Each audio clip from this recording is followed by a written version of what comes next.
Lost Rhyme Pamilya.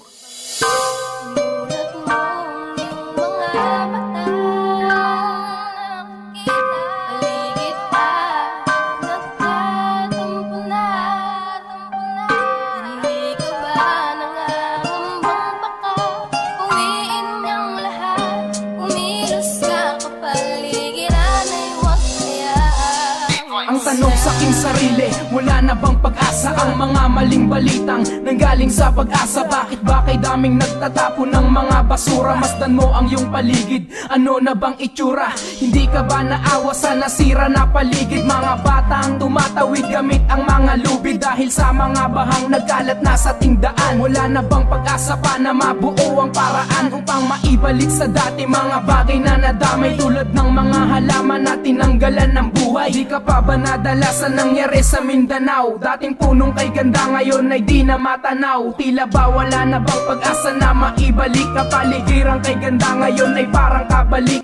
Tara nang isip ko kung paano ba maisaayos mga peste na basura na hindi matapos-tapos.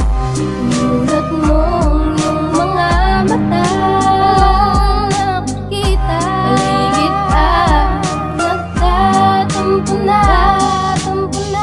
Hindi ka ba nangangambang baka uwiin niyang lahat, kumilos ka kapaligiran ay huwag hayaan. Paano ba natin maaayos ang ating kalikasan kung tayo rin na tao ang mismong dahilan kung bakit ganito sa atin ay nagaganap? At hindi ko na mawarik kung anong hinaharap sa atin dadaan kung di tayo magbabago sa ating mga gawain, pagtatapon sa estero na mismong dahilan kung bakit nagkakabaha sa simpleng ang ulan, kiraming buhay na wala. Kailan pa tayo magbabago kung wala nang ang pag-asa na uli malaman mo tayo naging mga pasasa sa yaman na likas, di man lang inalagaan at ngayon nakakalbo. Dating berdeng kabundukan, ano pang aabutan ng mga bagong sisilang kung hanggang ngayon patuloy nating sinasayang ang likha na may kapal na dapat natin naingatan. At sa awiti kong ito sanay buksan ang iyong isipan.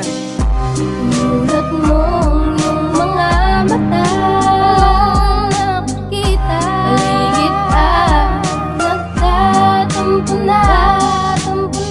Hindi ka ba nangangambang baka uwiin niyang lahat, kumilos ka kapaligiran ay huwag hayaan. Dapat nating imulat ang mata sa ating bayan. Di na ba masayang kapaligiran ngayon napabayaan? Magmasdan mo nangyayari ngayon sa ating kalikasan. Tayo rin ang apektado, dapat ba nating hayaan na masira ng tuluyan ang ating likas na yaman na ipinagkatiwala niya dapat ay iningatan. Bagkus tayo rin na tao, sumisira ng lahat ang illegal na pagtutroso na hindi karapat dapat. Pagmasdan mo ang lapa parang laging nangangalit dahil sa mga sirang paligid na hindi maukil ng aking mga panulat. Gusto ko lang maimulat ang mga mata ng tao para aking maisulat ang nadarama ngayon na para ba na nakagapos ang bansa nating ito kay nang ba na makakaraos. Nais namin na ipabatid sa'yo aming mensahe at magsisilbing katuturan ng aming sinasabi.